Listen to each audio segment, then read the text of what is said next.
আসসালামু আলাইকুম। আরেকবার স্বাগতম জানাচ্ছি দি বার শোর সিজন 5 এ। সিজন 5 কে আমরা নামকরণ করেছি ইসলামের আলোকে সত্য উদ্ঘাটন।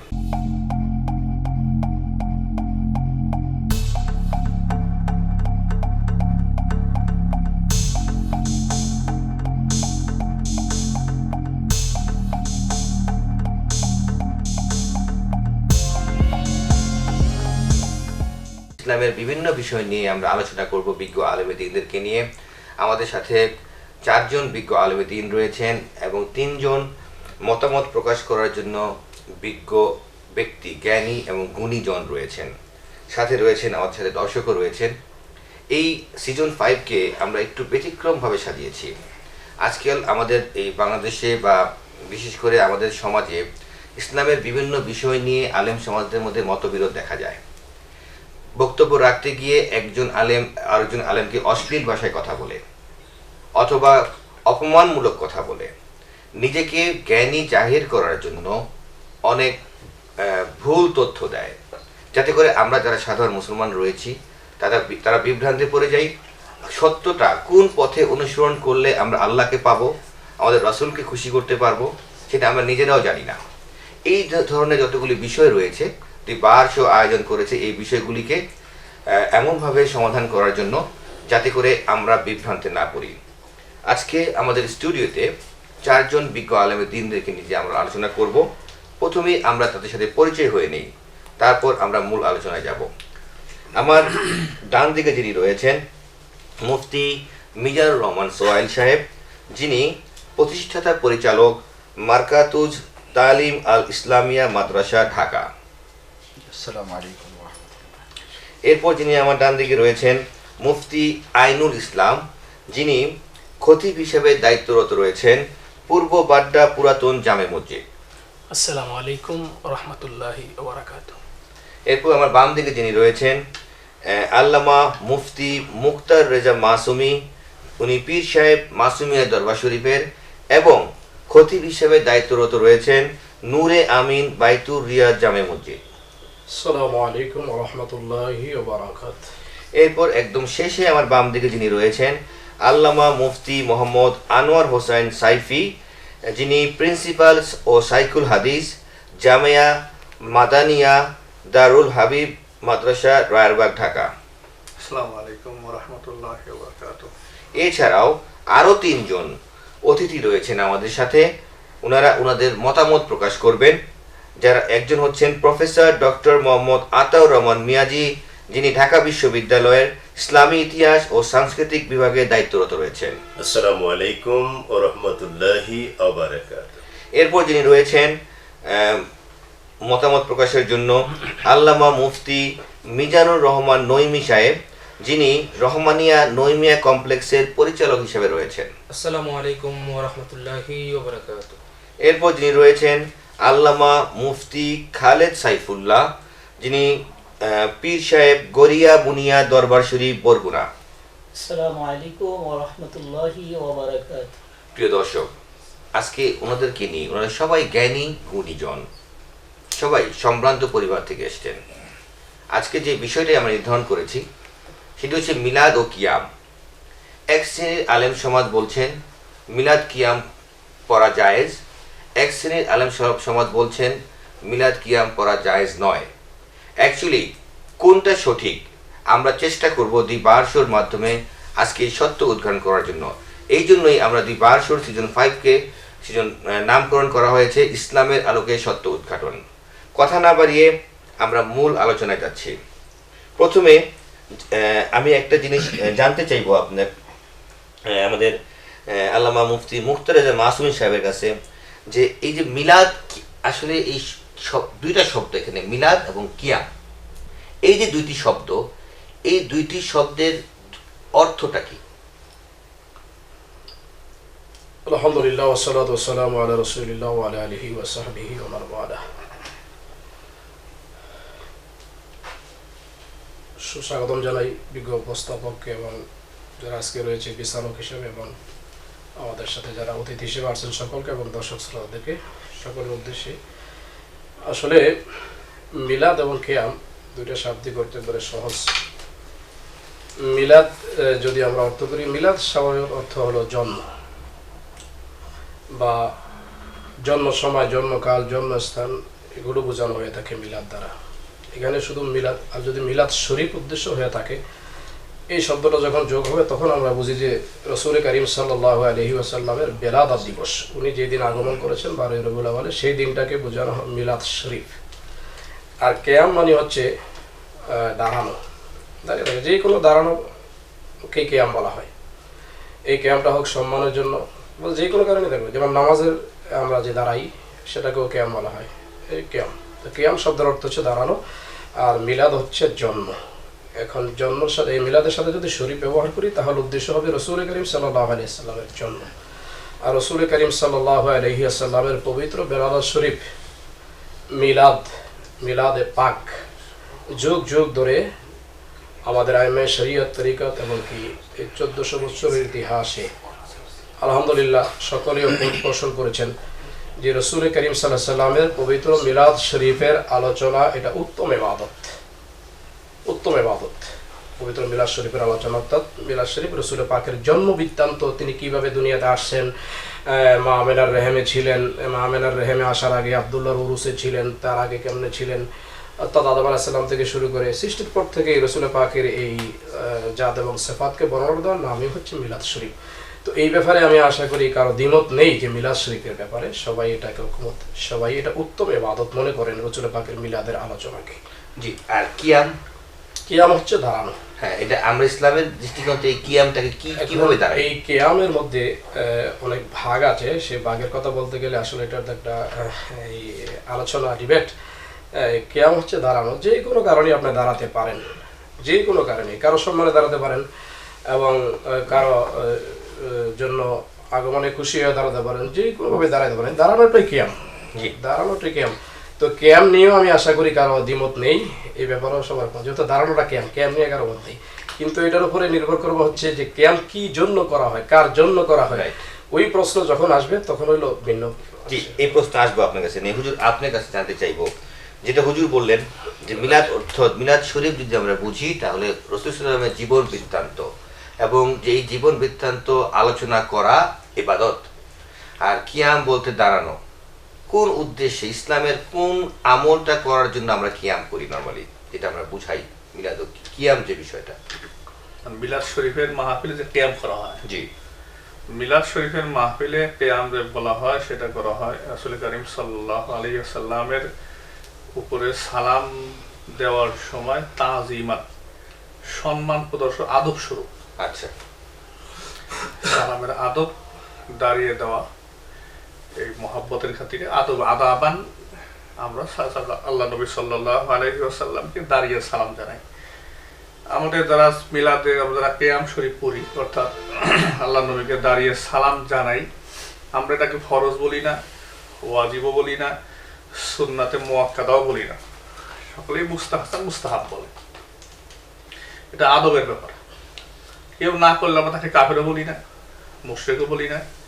তবে যদি কেউ এনকার করে, বিরোধিতা করে, তখন তাদেরকে আমরা মন থেকে ঘৃণা করি তাদেরকে। আমরা যেহেতু আমরা মূলত আমরা দাঁড়িয়ে সালাম জানাই, এটা হলো আদবের ক্ষেত্রে। রাসূল সাল্লাল্লাহু আলাইহি ওয়াসাল্লাম যখন সালাম প্রদান করি তখন আমরা দাঁড়িয়ে সালাম প্রদান করাকে কিয়াম বলে। আর এই কিয়ামটা করার উদ্দেশ্য হচ্ছে ওনার প্রতি আদব প্রদর্শন করা, মহব্বত প্রদর্শন করা। সালামের আদব হিসেবে, অর্থাৎ মহব্বত আদব হিসেবে দাঁড়িয়ে সালাম দেওয়া। জি, ধন্যবাদ হুজুর আপনাকে। আসবো আপনাদের কাছে এবার। আমরা শুনলাম মিলাদ কথার অর্থ কি, কিয়াম কথার অর্থ কি, মিলাদ শরীফ কিভাবে করে, কেন করে, কিয়ামটাও কখন করে, কেন করে। এই আমি আপনাকে জানতে চাইব প্রথমে মিলাদের বিষয়, এই বিষয়ে আপনার কি বক্তব্য? আলহামদুলিল্লাহ, সালাতু ওয়াসসালামু আলা রাসূলিল্লাহ, বা'দ, ফাউযু বিল্লাহি মিনাশ শাইতানির রাজিম, বিসমিল্লাহির রহমানির রহিম। আল্লাহ পাকের শুকরিয়া, আল্লাহ পাক আপনাকে, আমাকে, আজকে এই সম্মানিত অতিথিদেরকে একটি মুবারক মাহফিলে বসার, আসার, বলার, শোনার তৌফিক দান করেছেন, আলহামদুলিল্লাহ। আসলে আপনি যে প্রশ্নটি করেছেন একটি লম্বা বিষয়। তো প্রথম যে বিষয়টি আপনি বলার জন্য বলেছেন যে মিলাদ, আসলে মিলাদ সম্পর্কে যদি আমরা বলি যে রাসূলুল্লাহ সাল্লাল্লাহু আলাইহি ওয়াসাল্লামের জীবনী আলোচনা করা, তার জন্ম নিয়ে আলোচনা করা, তারপরে দুরূদ পাঠ করা, এই বিষয়ে আমরা মিলাদ আসলে মিলাদ এবং কিয়াম দুইটি বিষয় এখানে। জি। প্রথম যে বিষয়টি মিলাদ, সেই বিষয়টি আহলে সুন্নাত ওয়াল জামাতের হক্কানি উলামায়ে কেরামগণ এটাকে আমরা বিদআ বলি। বিদা।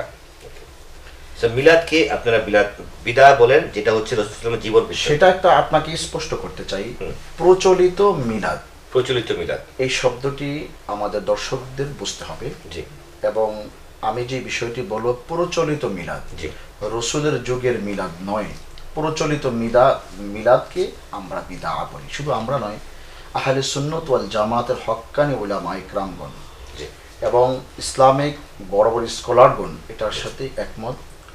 শুধু বাংলাদেশ নয়, বিশ্বের সকল ইসলামিক কান্ট্রিগুলাতে জি তারা এর সাথে একমত। জি। এবং এটার অসংখ্য দলিল আছে, অসংখ্য প্রমাণের সাথে এই কথাগুলো আমরা বলতে পারি। আমরা দলিল পরে আসবো, আমি চাচ্ছি আপনি ব্যাখ্যা আগে। জি জি, তাহলে মিলাদ, প্রচলিত মিলাদ, জি যেটা আহলে সুন্নাত ওয়াল জামাত সহ আপনার ব্যক্তিগত এবং আপনার মতামত হচ্ছে যে এটা বিদআত। জি। কিয়াম কিয়াম যেটা, সেটা সম্পূর্ণ বিদআত, ওটা আরো বড় বিদআত। রাইট। এই ব্যাপারেও আহলে সুন্নাত ওয়াল জামাতের হক্কানি উলামায়ে কেরামগণ এবং বিশ্বের ইসলামিক স্কলারগণ একমত যে মিলাদ যেমনিভাবে বিদআ, ঠিক তার চেয়েও বেশি বড় বিদআ হলো কিয়াম করা। কিয়াম, ওকে। আরেকটা জানছি এবার, প্রচলিত মিলাদ বলতে আপনি কোনটাকে বোঝাচ্ছেন? আসলে দেখেন, ব্যাপারটি অনেক লং, সংক্ষেপে জি বলেন। যদি আমি সংক্ষেপে বলি, যে প্রচলিত মিলাদ বলতে রাসূলুল্লাহ সাল্লাল্লাহু আলাইহি সাল্লামের জন্ম থেকে নিয়ে মৃত্যু পর্যন্ত, নবুয়তি প্রাপ্ত হওয়ার পর থেকে নিয়ে 23 বছরের জিন্দেগি, মক্কার 13 বছর, মদিনাতে 10 বছর, এই 23 বছরের জিন্দেগি রাসূল অতিবাহিত করেছেন মক্কা এবং মদিনাতে। মক্কার জীবনে অসংখ্য সাহাবায়ে কেরামকে তিনি ঈমানের মালা গলে পরিধান করার তৌফিক হয়েছে আল্লাহ পাকের ওসিলায়। পাশাপাশি তিনি যখন হিজরত করে মদিনায় গেলেন, সেখানেও তিনি হাজার হাজার লক্ষ লক্ষ অমুসলিমকে ইসলামের মালা পরিধান করিয়ে সাহাবী হওয়ার সুযোগ করে দিয়েছেন। আল্লাহ তাআলাই সুযোগ করে দিয়েছেন আমার নবীর ইসলামের দাওয়াতের কারণে। প্রচলিত যে বিষয়টা, সেখানে যদি আপনি দেখেন যে কোন সাহাবায়ে কেরাম এবং সাহাবায়ে কেরামের পরে, রাসূলের ইন্তেকালের পরে সাহাবায়ে কেরাম, খলিফা হলেন আবু বকর, ওমর, উসমান, আলী, হাসান, মুয়াবিয়া থেকে নিয়ে আপনার যত হাজার হাজার লক্ষ লক্ষ সাহাবী ছিলেন এবং তাবিঈ ছিলেন, তাবিঈ ছিলেন, আপনি 600 হিজরির আগ পর্যন্ত কোনো হক্কানি আলেম, কোনো মুফতি, কোনো মুহাদ্দিস, কোনো পীর বুজুর্গ মিলাদের প্রচলন যে ছিল তারা এটা জানতেনই না। 600 হিজরি, 604 হিজরিতে 604 হিজরি প্রচলিত মিলাদ যিনি স্টার্ট করেন, শুরু করেন, তার নাম হলেন, তিনি ইরাকের আপনার মাসুল শহরের একজন বাদশাহ ছিলেন, তার নাম ছিলেন আবু সাইদ মুজাফফর। আবু সাইদ মুজাফফর এবং তার দরবারি একজন ভালো আলেম ছিলেন, তার নাম হলো ওমর বিন দেহিয়া। এই দুইজন মিলে 604 হিজরিতে এই প্রচলিত বর্তমানে যে মিলাদ কিয়াম, সেটা তারা চালু করেন। সেখান থেকে শুরু করে আমাদের অনেক ভাইয়েরা সেই মিলাদটাকে বর্তমানেও করে যাচ্ছেন। তার মানে প্রচলিত মিলাদ বলতে আপনি যেটা আমাকে বলতে বলেছেন, 604 হিজরিতে প্রচলিত মিলাদ শুরু হয়েছে। সেই ইরাকের আপনার মাসুল শহরের বাদশাহ আবু সাইদ মুজাফফর এবং তার দরবারি আলেম ওমর বিন দেহিয়া, এই দুইজনের সমন্বয়ে তারা প্রচলন শুরু করেন। এই 604 হিজরির আগ পর্যন্ত আমরা যে প্রচলিত মিলাদ কিয়াম করি, সেখানে কোনো রেওয়াজে ছিলেন না। আচ্ছা, আপনি যদি কোরআন এবং হাদিস তো নাই, কোন ইতিহাসে, কোন সঠিক ইতিহাস সেটা আপনি পাবেন না। আমরা জানলাম যে মিলাদ, প্রচলিত মিলাদ যেটা 604 হিজরি পর্যন্ত বা 604 হিজরি থেকে শুরু হয়েছে, সেটা বর্তমানে অনেক আলেম ওলামারা পালন করছে, যেটাকে উনি বিদআত বলছেন। এবং কিয়াম তার থেকেও বড় বিদআত, যেটা মিলাদের সময় আমরা দাঁড়িয়ে, ওনাদের বক্তব্য হচ্ছে যে আদবের জন্য, মহব্বত প্রকাশ করার জন্য দণ্ডায়মান হয়। এই বিষয়ে আপনার কি মত?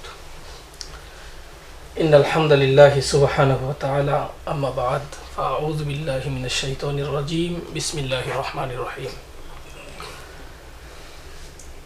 আমি প্রথমে শুকরিয়া জ্ঞাপন করছি মহান রাব্বুল আলামিনের জন্য, যিনি উলামায়ে হককে কিছু বিষয়ে সমাজকে উত্তম হাদিয়া দেওয়ার জন্য একত্রিত হওয়ার তৌফিক দান করেছেন। আলোচনা আসছে মিলাদ ও কিয়াম নিয়ে। আমার দুই ভাই, স্বাভাবিকভাবেই আমি একটা আবেদন করতে চাই সবার কাছে, আমরা এটাকে প্রতিপক্ষ বা এটাকে কোনো ধরনের গায়ে শক্তি মাখার কোনো কাজ করতে নিজেরাও যাব না, কেউ করবো না। আপনি নিশ্চিত থাকেন এখানে যারা আছেন, এখানে একটা বিষয় বলছি, জি। সেটা হলো হ্যাঁ। বড় ভাই মুফতি সুহাইল সাহেব যে কথাটা বললেন, কিয়াম আসলে কিয়াম তিন প্রকার। আচ্ছা। কিয়াম যে ধারণাটা হয়, যদি কোনো মানুষ এরকম মনে করে যে ও আমার সম্মানে দাঁড়িয়ে থাকুক, এটা কিয়ামে তাকাব্বুরি, অহংকার, এটা চূড়ান্ত পর্যায়ে নিষিদ্ধ। আরেকটা কিয়াম হলো কিয়ামে তাজিমি, আরেকটা কিয়াম হলো কিয়ামে হুব্বি। কিয়ামে তাজিমি সম্মানের জন্য কিয়াম করা, এটা কিছু কিছু ক্ষেত্রে বৈধতার সুযোগ পাওয়া যায়।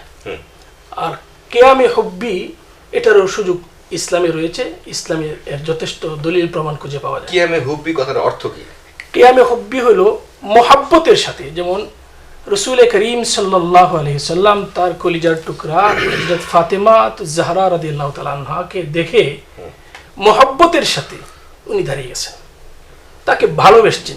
ভালোবাসার জায়গায় কোনো ফাটল সৃষ্টি করার সুযোগ থাকে না। এই জন্য যদি কোনো মহব্বতের তাকিদ সেখানে চলে আসে, হাকিকতই সেটা হয়, এই ক্ষেত্রে কিয়ামে হুব্বিটা জায়েজের অন্তর্ভুক্ত। তা আমি একটু আপনার প্রশ্ন রাখবো আপনার কাছে, যেটা সেটা হচ্ছে যে আমাদের হুজুর সাহেব বললেন যে মূলত মিলাদ শরীফের মধ্যে কোনো মুসলমান যদি কিয়াম করে, উদ্দেশ্য হচ্ছে আপনার কথা যেটা বোঝা হচ্ছে যে কিয়ামে হুব্বি এবং কিয়ামে তাজমি, অর্থাৎ রাসূলকে সম্মান এবং মহব্বত দেখানোর জন্যই আদবের সহিত দাঁড়ানো হয়, এটা কি জায়েজ তাহলে হবে? এই ক্ষেত্রে বিষয়টা হাকিকত তো আল্লাহ তাআলা জানেন আমার দিলের ভিতর কি আছে। রাইট, হ্যাঁ। বাকি আমি যদি প্রকৃতপক্ষে কিয়ামে হুব্বিকেই অনুসরণ করে এই কাজটা করে থাকি, সবের কাজ হবে।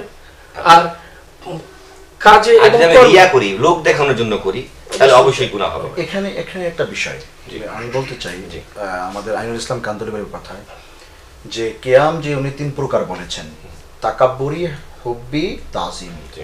তাকাব্বুরি সর্ব অবস্থায় অহংকার বশত, যেমন কোনো রাষ্ট্রপ্রধান যখন আপনার এরকম একটা নিয়ম থাকে যে কোনো রাষ্ট্রের প্রেসিডেন্ট অন্য রাষ্ট্রে গেলে সেখানে তাকে দাঁড়িয়ে সম্মান করা, না করলে তাকে দণ্ডনীয় অপরাধ মনে করা, অহংকার বশত, সেটা কিন্তু সম্পূর্ণ নিষিদ্ধ। নিষিদ্ধ।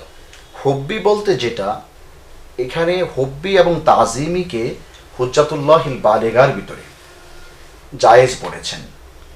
তবে সেটার একটু ব্যাখ্যা আপনাকে আমি বলতে চাই, সেটা হলো ভালোবাসা, ফাতেমা রাদিয়াল্লাহু তাআলা আনহার ভালোবাসায় রসুল নিজেই দাঁড়িয়ে গিয়েছেন, অথবা তাজিমি হালিমাতুস সাদিয়াকে সম্মান প্রদর্শন করার জন্য দাঁড়িয়ে তার গায়ের চাদর বেছে দিয়েছেন রসুল নিজে। এখানে একটা পয়েন্ট কিন্তু আমাদের বুঝতে হবে, সরাসরি দোনোজনে ছিলেন। আপনি বলেছেন যে রসুলকে ভালোবাসা বা সম্মান প্রদর্শন করার জন্য আমরা বর্তমানে যারা দাঁড়াচ্ছি, ভালোবাসা তো প্রকাশ হবে যখন সামনাসামনি হবে। আর রসুল তো মদিনায় শুয়ে আছেন। আল আম্বিয়াউ আহিয়াউন ফি কুবুরিহিম, আহলে সুন্নাত ওয়াল জামাতের প্রধান আকীদা এটি হলো সমস্ত নবীগণ তার কবরে স্ব স্ব কবরে জিন্দা।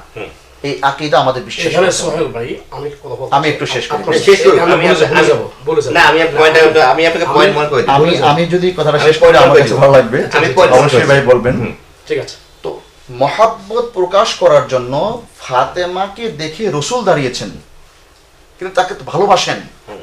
যুদ্ধের ময়দান থেকে আসলে ফাতেমাকে না দেখে রসুল বাসায় ফিরতেন না। কত প্রকারের ভালোবাসা ছিলেন। হালিমাতুস সাদিয়াকে দেখে দাঁড়িয়ে গিয়েছেন দুধমা এবং চাদর বিছিয়ে দিয়েছেন বসার জন্য। সরাসরি ভালোবাসা এবং তাজিম প্রকাশ হচ্ছে। বর্তমান প্রচলিত যারা আমরা দাঁড়াচ্ছি, আপনার কাছে আমার জানার থাকবে এই বিষয়টা, আমরা কাকে সম্মান প্রদর্শন করার জন্য দাঁড়াচ্ছি? তিনি কি আমার সামনে আছেন? তিনি তো শুয়ে আছেন মদিনার সেই কবর, তার নিজ কবরে তিনি জিন্দা আছেন। এই জন্যই আপনি দেখবেন রাসূলুল্লাহ সাল্লাল্লাহু হাদিসের ভিতরে বলেন, তোমাদের দুরূদকে আমার কাছে পৌঁছানো হয়, এই কথা বলে না তোমাদের দুরুদে আমি নিজে নবী শরীক হই। হাদিসের ভিতরে আছে তোমাদের দুরুদকে আমার কাছে ফেরেশতার মাধ্যমে পৌঁছানো হয়। তার মানে নবী কবরে আছেন, মদিনার রওজা মুবারকে আছেন। এখানে দুরুদটা আপনার এই যে বারশুর দুরুদ পাঠ করলে, যাত্রাবাড়ির দুরুদটা, বাংলাদেশের দুরুদটা, বিশ্বের যে কোনো প্রান্তে দুরুদ পাঠ করি, সেটা ফেরেশতার মাধ্যমে পৌঁছানো হয়। নবী উপস্থিত হন না। নবীর সম্মান তো ওই সময় হবে যদি নবী আসতে পারতেন। আমার নবী তো আসেন না। তার মানে আমি একটু ক্লিয়ার শেষ করে দিচ্ছি, ফাতেমাকে দেখে রসুল দাঁড়িয়েছেন, হালিমাতুস সাদিয়াকে দেখে দাঁড়িয়েছেন। তার মানে আমরা রসুলকে এখন দেখতেও পাচ্ছি না, এই জন্য আমরা সম্মান আর হুব এখানে প্রযোজ্য হবে না, সেটা আমরা সেটাকে আর জায়েজ বলতে পারছি না। ধন্যবাদ আপনাকে হুজুর। আপনার কাছে আসবো। তাহলে আমাদের সোহেল হুজুর যে কথাটা বললেন, আপনি কি ওর সাথে একমত? জি, আমি এই বিষয়টা একটু ক্লিয়ার করতে চাচ্ছিলাম। কিয়াম শব্দটা নিয়ে, ওই যে মিলাদ শব্দটা নিয়ে, কিয়ামটাকে শেষ করি, তারপর আমরা মিলাদে যাই। কিয়াম সম্পর্কে উনি যেটা বললেন, আপনি তিনটা ব্যাখ্যা দ্বারা করেন: কিয়ামে তাকাব্বুর, কিয়ামে তাজিমি তাকাব্বুরি, কিয়ামে তাজিমি, কিয়ামে হুব্বি। এখন যেটা আপনি বললেন যে নিচের দুইটা করা যায়, কিন্তু হুজুর বললেন সামনাসামনি না থাকলে, যেহেতু নবীজি তার রওজায় শায়িত আছেন। আমি এই বিষয়টা আপনাকে পরিষ্কার করতে চাচ্ছি। আমি তো ব্যাখ্যা করার আগেই হযরত নিয়ে কথা বলছেন। হ্যাঁ, আমি তো এই কথাটাই বলতাম, যখন রাসূল দেখলেন ফাতেমার সামনে উপস্থিতির সময় এই কাজটা করছেন। অতএব এখানে এটাই প্রমাণ বহন করে উপস্থিত থাকলে এই কাজটা করা যায়। আম্মা জান হালিমাতুস সাদিয়া রাদিয়াল্লাহু তাআলা আনহাকে যখন করছেন, এটাও তিনি উপস্থিত ছিলেন। হ্যাঁ, উপস্থিতি থাকা তো অবশ্যই শর্ত। তার মানে উপস্থিত থাকা শর্ত। ধন্যবাদ হুজুর আপনাকে। এবার আসবো আপনাদের কাছে একটু প্রশ্ন নিয়ে।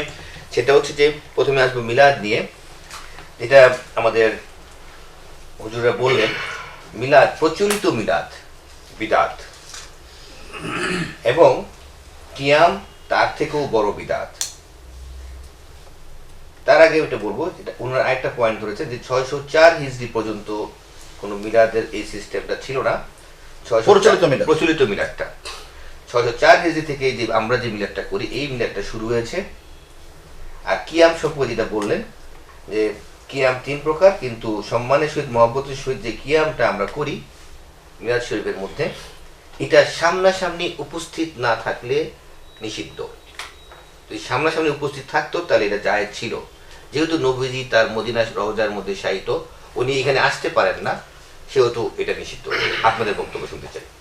আমি সম্মান সহিত জানতে চাই, আমার কথা হচ্ছে বলেন যে মিলাদকে প্রচলিত বলা, যেমন আমরা কিয়ামে ইয়া নবী সালামু আলাইকা বা আল্লাহুম্মা সাল্লি আলা পড়ি, এটাকে আমরা সালাতু সালামের মাহফিল বলি।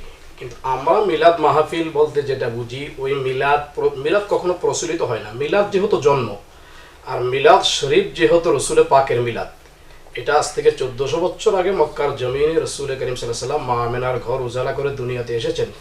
মিলাদ শরীফ বলতে আমরা রসুলের জন্ম বৃত্তান্ত আলোচনাকে বুঝি। তো মিলাদ যদি বেদাত হয়, রসুলের পাকের জন্মকে বেদাত বলার সুযোগ মনে হয় ইসলামে নাই। রসুলের পাকের জন্ম যদি বেদাত হয় পৃথিবীতে, তাহলে কার জন্ম আর জায়েজ হবে? জি, কারণ প্রচলিত বলতে মিলাদ নাই, প্রচলিত মিলাদ নাই। যেটা আমরা করছি এটা হচ্ছে আমরা মিলাদ বলি ওইটাকে, আমরা কিয়ামের আগে যে আলোচনাটা করি রসুল কিভাবে এসেছে, তাওয়াল্লাহ শরীফ পড়ি, ওই ওইটাকে আমরা মিলাদ বলি। তো রসুলের পাকের জন্মটাকে আমরা মিলাদ বলে আখ্যায়িত করি। আমরা এই সালাতু সালামকে, কিয়ামকে মিলাদ বলে আখ্যায়িত করি না। তবে মিলাদকে বেদাত বলার সুযোগ আমার মনে হয় ইসলামে নেই। তো আমার সবাই মিলাদকে বেদাত বললেন, এটা উনি কোথায় পেয়েছে আমি জানি না। এটা আসবো, দলিল বিষয়ে আমরা পরে আসবো। তাহলে আপনার বক্তব্য হচ্ছে প্রচলিত মিলাদটি বিদাত না, প্রচলিত মিলাদটি মূলত মিলাদ প্রচলিত হয় না। মিলাদ তো রাসূলুল্লাহ পাকের হয়েছে মক্কা 1400 বছর আগে। এখানে প্রচলিত শব্দটি ব্যবহার করার উদ্দেশ্য হচ্ছে, আমি যতটুকু বুঝি, যে বর্তমান আলেম সমাজ যারা মিলাদ শরীফ পালন করে, যে পদ্ধতিতে পালন করে, ওই পদ্ধতিতে ওখানে দুইটা পার্ট আছে। হ্যাঁ, মিলাদুন নবী বলতে আমরা যেটা মিলাদ বলি, সেটাকে আমরা আলোচনা করি।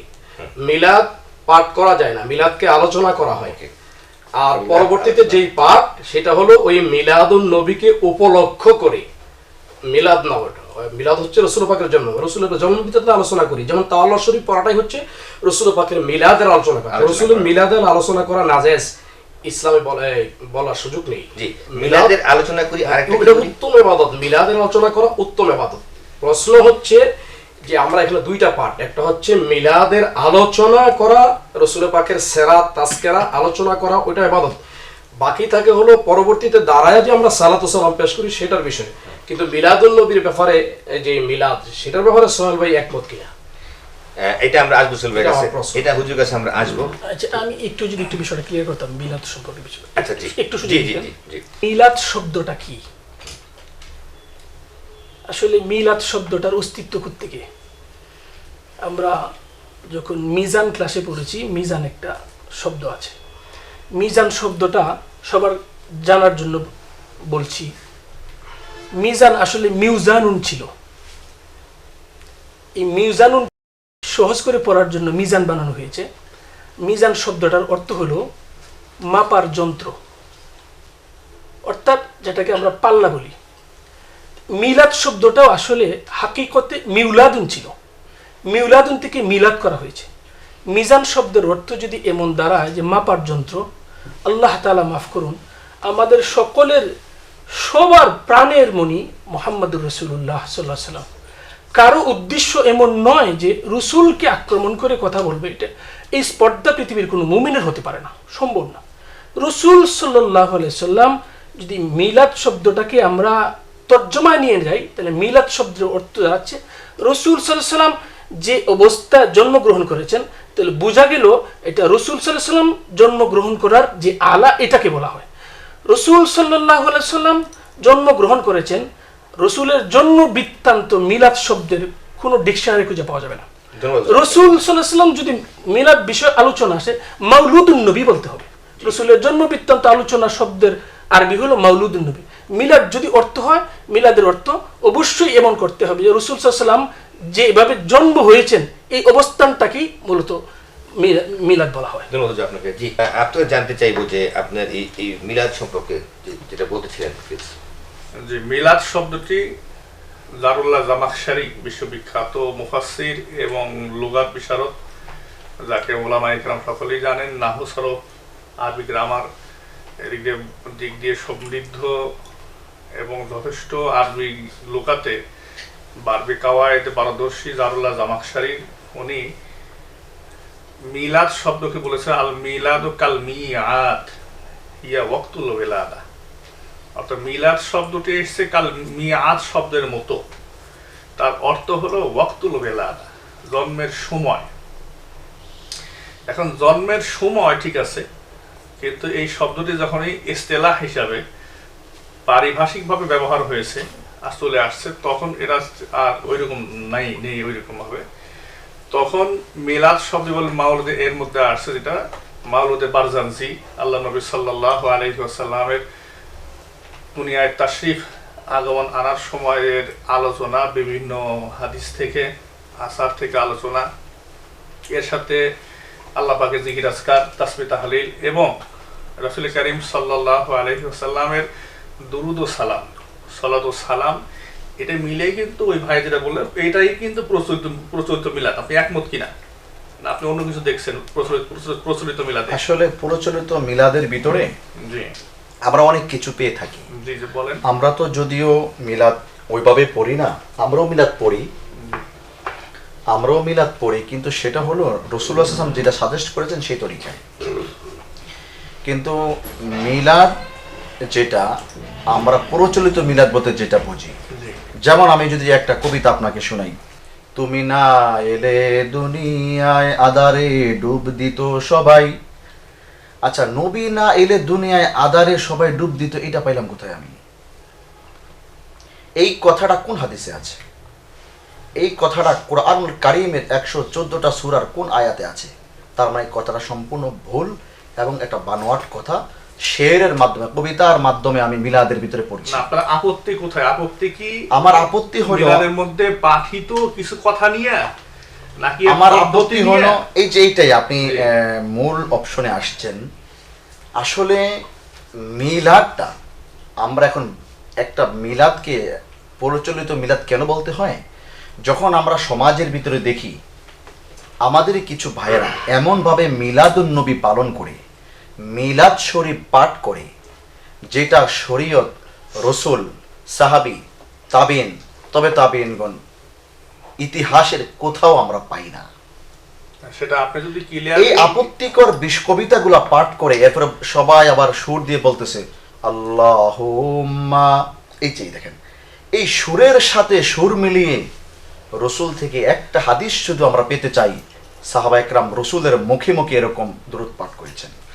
হুজুর, আমি মানে একটু প্রশ্ন আপনার আপত্তি হলো আনি যে আপনি সুর দিয়ে দরুদ পড়া, সুর দিয়ে নয়, এরকম কোনটা? আমার অনেক আপত্তি আছে। আমি জাস্ট একটা উদাহরণ দিয়েছি। কি কি আপত্তি? সে একটু আপত্তিকর বিষয়গুলো বলেন। আমার আপত্তিকর বিষয় হলো যে মিলাদের সময় যে বাক্য পাঠ করা হয় এবং ওই বাক্যর পরে দর্শক যারা আছেন, উপস্থিতি জনতা, তারা সাথে সাথে দুরূদ পড়েন, আল্লাহুম্মা সাল্লি আলা, মানে বাক্যগুলি বলতে ওই যে কাসিদাগুলি, কাসিদা, কাসিদা গুলোও না, কিছু কাসিদা আছে যেটার সাথে শরিয়ার সাথে কোনো সম্পর্ক নাই, একদম বানোয়াট ভাবে উনি বলছেন, তার মানে একটু বেশ সুর সরা- লাগানোর জন্য, মজা দেওয়ার জন্য। মানে বেসরা যদি ওই কাসিদার বক্তব্য কথাগুলি যদি হয় শরিয়ত সম্মত বা কোরআন হাদিস সম্মত, তাহলে কি অসুবিধা?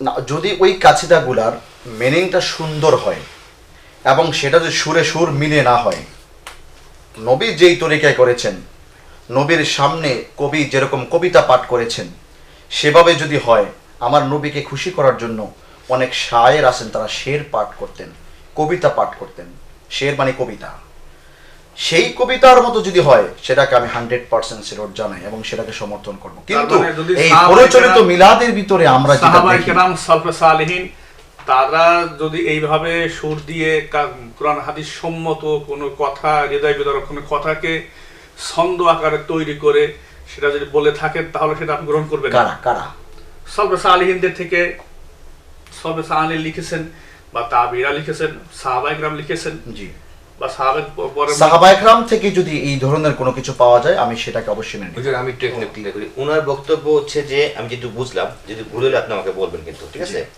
ওনার হুজুরের বক্তব্য হচ্ছে যে মিলাদ উনি সমর্থন করেন, জি।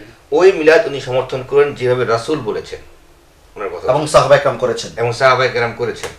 আর এরপর ওনার আপত্তিকর বিষয়, প্রচলিত মিলাদে ওনার আপত্তিকর বিষয়গুলি হচ্ছে কিছু শব্দ বা বাক্য যেগুলি বানোয়াট, যেগুলি শরিয়া ভিত্তিক বা ইসলামে গ্রহণযোগ্যতা নাই। মানে যে সমস্ত কথাগুলি, যে কথাগুলি। সমস্ত সেই কবিতাগুলির ছন্দগুলির ভিত্তি কোরআন হাদিসে নাই, কোরআন হাদিসে নাই, বা এগুলি দৃষ্টিকটু বা শ্রুতিকটু। শ্রুতিকটু।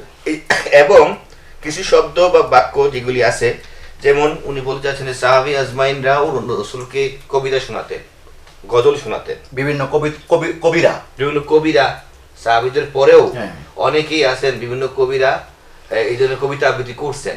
যে পদ্ধতিতে ওনারা করেছেন, ওই পদ্ধতি যদি আপনারা মিলাদ করেন, তাহলে উনি গ্রহণযোগ্যতা আছে, জায়েজ, আদারওয়াইজ জায়েজ না। তাহলে উনি বলতে চাইলেন যে তাহলে কোরআন এবং রাসূলুল্লাহ এবং সাহাবায়ে কেরাম এই দুই যুগের পরে কোনো ইবাদতের পদ্ধতি এটা উনি সমর্থন করেন না, এটা সেটা নয়। এখানে দেখেন, আমি একটা বিষয়টা আমি বলতে হবে, জি। বালাগাল উলা বিকামালিহি কাশাফাত দুজা বিজামালিহি, আমরা খুতবার ভিতরে পাঠ করি। এমন একজন কবি এই কবিতাটা পাঠ করেছেন, যেটা কোরআন এবং শরিয়া শুধু সাজেস্ট করেই নেই, অন্তরে গেঁথে যায়, সেটা আমরা অবশ্যই মানব। মানে এটা- ওই এই এই কবিতাগুলি ধরনের দিয়ে- কবিতা যদি কেউ পাঠ করে, আমি সেটাকে মানব। মানে কবিতা শুধু পাঠ করে না, এই কবিতাগুলি যারা মিলাদ কিয়াম করে, তারা এই কবিতাগুলি বা কবিতাগুলি ছন্দগুলি তারা পাঠ করে কিন্তু এই সুরে সুরে। সুরে সুরে, অর্থাৎ সালাত সালামের মাঝে মাঝে মাঝে মাঝে। হুম। মূলত উদ্দেশ্য এই হলো তরিকাটা সালাত সালামের সাহাবা একরাম করেছেন কিনা? সালাত সালামের উদ্দেশ্য দেওয়ার জন্য, মানে উন্মাদনা বা সালাত সালামের উৎসাহ দেওয়া বা গৌরব গাম্ভীর্য সৃষ্টি করার জন্য মূলত এগুলি তারা পাঠ করে। উনি কিন্তু আপনার প্রশ্ন রাখছে যে জি। এই যে সালাতুস সালাম পড়ার মাঝখানে যে কবিতা সুর লাগিয়ে লাগিয়ে। কাসিদে সুর লাগিয়ে লাগিয়ে যে পড়ে, এগুলি সাহাবী আজমাইনরা করেছেন যে কিনা? আমরা সেটাই আমি সেই পাল্টা প্রশ্ন আগেই করছি ওনাকে। জি। তাহলে উনি কি কোরআন এবং হাদিস, অর্থাৎ সাহাবায়ে কেরাম এবং রাসূলুল্লাহ ছাড়া অন্যদের কোনো পদ্ধতি উনি সেটা কি জায়েজ মনে করেন কিনা? অবশ্যই, ইবাদতে। যেমন তাবিন যদি করে থাকে আমি সেটা মানবো, ওকে। তবে তাবিন যদি করে থাকে আমি অবশ্যই মানবো। এবং বর্তমান বিশ্বের ম্যাক্সিমাম ইসলামিক স্কলার যদি এই মিলাদকে বিদা না বলে, আমিও সেটাকে না বলবো। কিন্তু আমি দেখি 95 বিশ্বের সকল ইসলামিক আমরা সেই কথা স্কলার, বলবো না, আমরা সেই আমি 95 একটু প্রসিদ্ধ সেদিকে দিকে যাই। যাচ্ছি। আমি অবশ্যই মানব যদি আমার ম্যাক্সিমাম হক্কানি উলামা একরাম এবং ম্যাক্সিমাম ইসলামিক স্কলার যদি এটাকে সাপোর্ট করেন, কিন্তু করছেন না। কিন্তু ইসলামী স্কলার সাপোর্ট করছেন না। আমি এখন তারা- সাহাবী থেকে এসেছি হযরত, না, সাহাবী আপনি থেকে তো- শুরু করে তাবিন, মাননীয় তবে মৌলানা, তাবিন, আপনি কিন্তু আইম্মায়ে বলছেন, মুজতাহিদিন, উনি কিন্তু বলছে শুধু রাসূলুল্লাহ করছেন কিনা বা রাসূলুল্লাহ জামানায় করছেন কিনা, উনি পরে কিন্তু পরবর্তীতে কিন্তু উনি আসছে। আমি আপনাকে সাহাবায়ে যখনই আপনাকে সহ। না এই জন্য বলছি, আপনি আমাকে প্রশ্ন উনি করেছেন, এখন আসতেছে রাসূলুল্লাহ, সাহাবায়ে কেরাম, তাবেঈন কেরাম, বর্তমান জামানা আলেম ওই যে আপনি আমাকে প্রশ্ন করেছেন, এই জন্য আমি সেই উত্তরটা দিলাম।